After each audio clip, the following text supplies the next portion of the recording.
Indonesia Menyapa Malam kali ini kita awali dari Presiden Korea Selatan Lee Jae-myung yang meminta Indonesia membantu membuka jalur dialog dengan Korea Utara.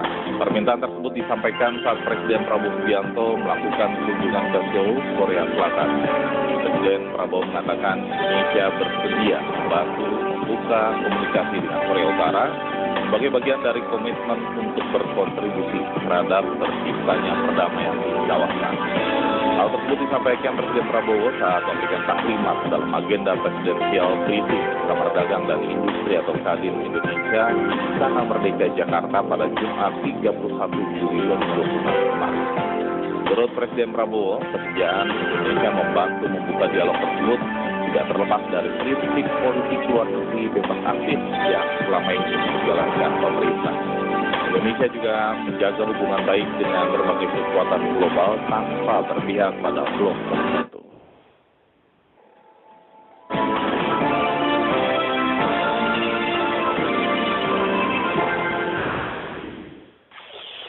Kami akan membahasnya lebih dalam bersama dengan Direktur Geopolitik Brit Institute, Dr. Indonesia Menyapa Malam. Wawancara Pro 3. Pak Teguh, selamat malam. Selamat malam, Mas Lukman. Ya, kabar sehat ya Pak Teguh ya? Insya Allah, Alhamdulillah. Pak Teguh, kalau kita bicara geopolitik ini, apa sih Pak makna geopolitik di balik permintaan Presiden Korsel kepada Presiden Prabowo untuk menjadi jembatan dialog dengan Korea Utara? Kenapa Indonesia yang dipilih? Ya, yang pertama memang konflik atau status perang di antara kedua Korea itu kan masih terus berlangsung ya. Iya. Beberapa kali terjadi peredahan ketegangan, beberapa kali terjadi peluang-peluang yang bagus gitu ya, peluang di depan gawang lah ya kalau gue sepak bola tuh ya. Tahun 2000, tahun 2007, Presiden Kim Dae-jung juga Presiden Roh Moo-hyun dari Korea Selatan itu berkunjung ke Pyongyang, bertemu Kim Jong-il, kemudian bicara tentang potensi perdamaian bahkan sampai potensi penyatuan kembali gitu ya. Kemudian kembali memanas, kemudian mereda lagi ketika Moon Jae-in tahun 2018-2019, bahkan Moon Jae-in bersedia untuk memfasilitasi pertemuan antara Kim Jong-un dengan Donald Trump gitu ya. Nah, tapi kemudian kembali memburuk lagi dan sekarang kita masuk ke fase ini. Jadi dari sudut pandang konfliknya sendiri sudah berlangsung cukup lama ya, walaupun memang masih dalam fase gencatan senjata gitu ya. Nah itu yang pertama. Nah terus yang kedua tentang tadi Indonesia. Iya. Memang kalau kita perhatikan dari semua negara di muka bumi ini yang bisa menjembatani kedua Korea itu sedikit ya. Salah satu dari sedikit itu namanya Indonesia. Iya. Karena kita memiliki hubungan yang baik secara historis, emosional dengan Korea Utara gitu ya. Masa Korea Utara juga memandang hal seperti itu. Jadi bukan kita bertepuk sebelah tangan, bagi mereka juga Indonesia ini spesial gitu. Saya berkali-kali berkunjung ke Pyongyang dan menghadiri peringatan-peringatan yang itu berkaitan dengan hubungan baik kedua negara gitu. Mereka masih mengingat kunjungan Presiden Kim Il Sung misalnya tahun 65 masih menjadikan bunga Kim Il Sung sebagai simbol persahabatan abadi kedua negara gitu ya. Memang di sisi ekonomi tidak begitu bagus lah ya, barangkali juga sama sekali tidak signifikan begitu kerjasama ekonomi kita, dagang kita gitu, karena satu dan lain hal gitu. Tetapi tadi soal historis, emosi ini sangat kuat gitu. Nah kemudian Korea Selatan juga teman baik kita begitu ya. Bahkan kita kan tahun 2017 hubungan kita dengan Korea Selatan itu sudah menjadi special strategic partnership gitu.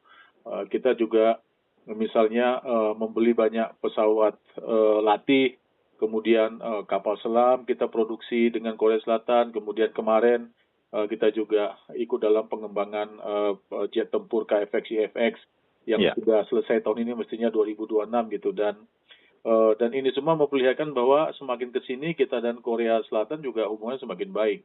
Nah, Indonesia ini bisa dibilang tidak memiliki direct interest terhadap konfliknya ya. Terhadap konfliknya tidak memiliki kepentingan langsung karena memang kita tidak berada di sekitar mereka gitu ya. Jadi kalau Mas Lukman ingat pernah ada yang namanya Six Party Talk gitu. Ya.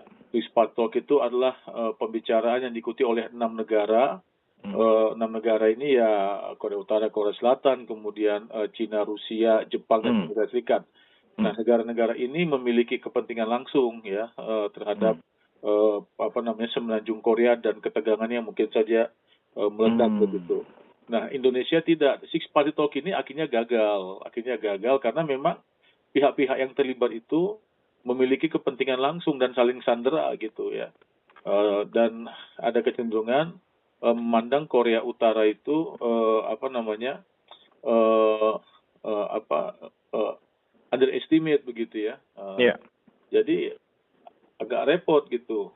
Tapi kalau misalnya ada aktor lain yang dia tidak punya kepentingan langsung, tetapi aktor ini juga memiliki performa yang baik di panggung politik global, nah ini bisa menjadi menarik pembicaraan damai itu.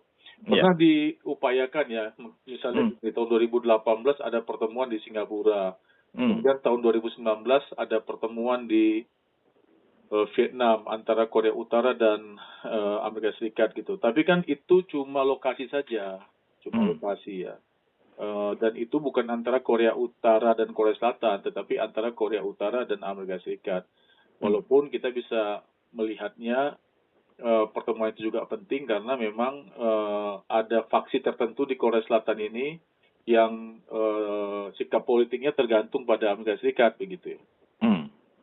Ya, artinya kalau tadi kita bicara Six Party Talks itu seperti China, Rusia, ataupun bahkan ada beberapa negara di ASEAN ini tidak berhasil memediasi, dan kali ini Indonesia memiliki peluang itu ya, modal diplomatik bisa memediasi antara Korsel dan juga Korut ya, Pak Teguh.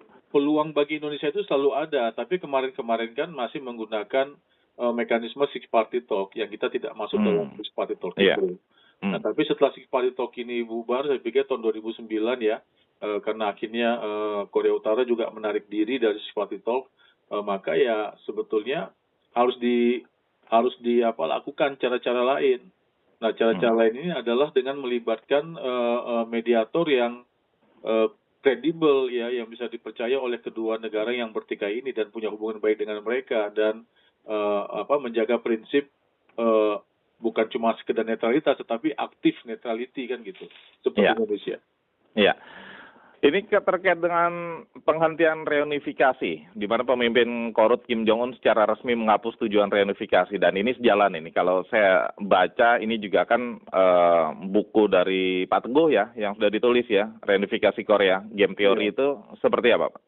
Iya, jadi tadi karena Korea Utara ini melihat Korea Selatan itu dalam tanda petik maju mundur. Iramanya untuk bicara tentang perdamaian dan bahkan lebih jauh tentang reunifikasi. Kenapa maju mundur? Karena sistem politik demokratis di Korea Selatan ini memungkinkan terjadinya perubahan rejim dan berdasarkan perspektif terhadap Korea Utara gitu. Jadi kalau misalnya yang berkuasa di Korea Selatan itu adalah kelompok konservatif, kelompok konservatif ini selalu melihat Korea Utara itu sebagai sumber ancaman. Nah, maka hubungan Korut dan Korsel ini nggak baik, gitu aja. Tapi kalau misalnya yang berkuasa itu kelompok progresif, yang melihat Korea Utara ini sebagai rekan dialog untuk mencapai perdamaian, maka peluang-peluang pembicaraan ini terbuka. Nah, tadi nama-nama yang saya sempat sebutkan, misalnya Kim Dae-jung, Roh Moo-hyun, juga Moon Jae-in, itu mereka berasal dari partai progresif yang melihat Korea Utara ini sebagai rekan dialog. Nah, Presiden Lee Jae-myung ini juga sebetulnya dari kelompok progresif, ya, dari kelompok progresif. Makanya beberapa bulan lalu, mungkin bulan Maret kalau tidak salah, Presiden Lee kan sempat minta maaf ke Korea Utara. Karena ada drone-nya yang melintas memasuki wilayah udara Korea Utara bulan Januari peristiwanya. Nah, jadi memang gitu. Nah, cuma memang sekarang sikap Korea Utaranya sudah agak berbeda. Nah, jadi Korea Utaranya sejak awal 2024, Kim Jong-un tadi seperti Mas Lukman bilang sudah menghapuskan kata-kata atau gagasan reunifikasi dari konstitusi gitu. Semua lembaga negara yang terkait dengan upaya reunifikasi dibubarkan, semua monumen yang terkait dengan reunifikasi dihancurkan gitu. Nah, kenapa? Karena mereka melihat Korea Selatannya selalu maju mundur, nggak sabar nunggu. Ya sudahlah, kalau misalnya memang tidak mau reunifikasi nggak apa-apa. Biar aja Korea Selatan jadi negara sendiri, Korea Utara juga jadi negara sendiri. Yang penting lu jangan serang gua, kan kira-kira begitu. Makanya proposal Kim Jong Un ini saya anggap semacam two-state solution. Mas Lukman, kalau menurut saya apa yang perlu dilakukan sekarang ini mungkin bukan soal reunifikasi ya, karena reunifikasi itu butuh waktu yang lebih panjang. Panjang ya. Ada syarat yang ada hal yang kita perlukan sekarang, yaitu mengubah perjanjian gencatan senjata di antara Korut dan Korsel ini menjadi perjanjian perdamaian. Jadi hubungan dua negara ini harus dinormalkan. Ya, mereka harus ada dalam fase seperti Dasar-Sila Bandung juga ini, namanya peaceful coexistence. Jadi mereka harus dinormalkan hubungan kedua negara ini, tidak lagi saling menyerang. Ya, kemudian negara-negara yang lain, superpower yang mungkin memiliki kepentingan untuk menjadikan Korut dan Korsel sebagai buffer zone misalnya juga harus menahan diri lah gitu ya, jangan ngompor-ngomporin terus gitu. Nah, kalau misalnya perjanjian gencatan senjata ini bisa diubah menjadi perjanjian perdamaian dan kemudian kedua Korea ini hidup sebagai negara bertetangga, maka pembicaraan ke arah reunifikasi jadi lebih mudah dilakukan gitu kira-kira. Ya. Nah, bagaimana Pak respon yang mungkin muncul dari Korut ya terhadap inisiatif yang difasilitasi Indonesia? Apakah Pyongyang ini masih memandang Indonesia sebagai mitra yang netral dan dapat dipercaya, mengingat Indonesia juga jauh lebih dekat ya dengan Korea Selatan hubungannya ini? Ya, memang harus effortnya harus lebih keras gitu ya, harus lebih besar. Apalagi misalnya dalam pertemuan ASEAN di Filipina kemarin, ya ada salah satu hasil dari ASEAN itu yang menyinggung soal senjata nuklir Korea Utara kan? Iya. Nah, ini kan mesti pelan-pelan ya, mesti pelan-pelan. Jadi maksud saya tentu kan tidak semua pembicaraan itu harus dibicarakan di depan publik kan? Iya. Namanya juga diplomasi kan ada pembicaraan di belakang gitu. Ya yang penting saya pikir sekarang pihak Indonesia memahami titik-titik mana yang Korea Utara itu sensitif ya, dan titik-titik mana yang Korea Selatan itu sensitif gitu. Nah, mediator yang baik kan kalau menurut saya bukan mediator yang mengungkap semua hal di depan umum kan, tetapi ya harus melakukan proses selektif dalam menyampaikan poin-poinnya supaya konstruktif kan. Kalau nggak begitu nanti jadi chaos ya kan, apalagi di zaman sekarang nih, di saat orang bisa saja memotong penggalan-penggalan kata begitu kan, jadi berantakan gitu. Nah, tapi yang paling penting dan saya yakin sebetulnya Kemlu kita memiliki pemahaman yang cukup mengenai apa yang sensitif bagi Korea Utara dan juga bagi Korea Selatan. Nah, kita bergeraknya di situ saja gitu ya. Nah, kalau saya sih ditanya gimana, saran saya ya tadi menciptakan hubungan yang lebih positif lah di antara kedua Korea itu. Jadi artinya begini, Korea Utara harus diyakinkan bahwa Korea Selatan ini tidak punya keinginan untuk menyerang mereka begitu, ya kan? Nah, Korea Utara kan curiga dengan Korea Selatan karena Korea Selatan ini sering latihan militer dengan Amerika Serikat, ya kan? Nah, tetapi Korea Selatan juga sekarang khawatir. Kenapa? Karena Korea Utara aja sekarang sekitar 30.000 tentaranya ada di garis depan Rusia dengan Ukraina kan begitu. Jadi mereka juga wajar, apalagi Korea Utara misalnya suka pameran persenjataan. Saya misalnya tahun lalu juga datang gitu kan, memang mereka nggak sungkan. Tapi kan kapasitas militer ini baik bagi Korea Utara maupun bagi Korea Selatan juga bagi negara manapun sebetulnya ya fungsinya fungsi deterrence kan, mencegah supaya dia diganggu. Jadi ya wajar-wajar aja. Jadi maksudnya begini, kalau misalnya Korea Utara memamerkan persenjataannya, ya kita jangan alergi. Sama seperti kalau misalnya Korea Selatan memamerkan persenjataannya, jangan alergi juga gitu. Nah, ini soal trust ini yang mesti dibangun, dan memang untuk bisa membangun trust di antara kedua Korea ini dibutuhkan tadi aktor yang memiliki hubungan dalam dengan mereka, entah itu secara historis atau secara ekonomi begitu ya, dan mereka bisa percaya gitu. Iya. Pak Teguh, dengan Indonesia menerima peran tersebut, apa keuntungan strategis yang bisa diperoleh dalam konteks politik luar negeri dan kepemimpinan regional ini? Ya, saya pikir begini, ini kan kita melihat ya bagaimana pemerintahan sekarang ini berusaha untuk tampil, dan itu saya pikir langkah yang positif ya. Misalnya daripada kita setiap hari membicarakan tentang betapa pedihnya nasib orang Palestina dihajar Israel, mending kita mengambil aksi untuk menghentikan kekerasan itu, ya kan, dengan segala macam cara gitu. Misalnya kita kemarin bergabung ke BOP dan menjadi wakil komandan dari ISF gitu kan, menarik. Nah, tentu itu kontroversial di mata sebagian publik Indonesia yang kurang memahami. Tetapi kalau misalnya kita perhatikan kesini kan Hamas saja sudah menerima bahwa pemerintahan yang dibentuk di Gaza sekarang adalah pemerintahan yang dari kelompok teknokratik yang apolitis begitu kan, dan mereka juga sudah meletakkan klaim mereka atas pemerintahan di sana. Nah, pihak yang terlibat langsung dengan konflik itu saja bisa menerima begitu. Nah, kita aja yang panas gitu kan, lucu juga. Nah, tapi tadilah yang dijadikan dasar bagi Presiden Lee sekarang ini kan adalah itu track record yang diambil oleh pemerintah Indonesia hari-hari ini gitu. Nah, dan saya pikir signifikan sekali ya. Kita juga di PBB untuk beberapa kasus yang publik kita nggak lihat ya, tapi kalau misalnya kita perhatikan pembicaraan di sidang Dewan Keamanan PBB itu sikapnya cukup keras sebetulnya terhadap Israel ya. Jangan dipikir nggak ada kecaman. Misalnya waktu kita punya pasukan tentara tewas di Unifil misalnya. Diplomat kita di Dewan Keamanan PBB itu mengecam begitu ya kematian itu gitu, dan meminta supaya bahkan kita memimpin itu negara-negara yang menjadi penyumbang pasukan perdamaian itu, yang memimpin itu Indonesia membacakan deklarasinya menuntut supaya kasus seperti ini tidak bisa lagi terjadi di masa depan gitu.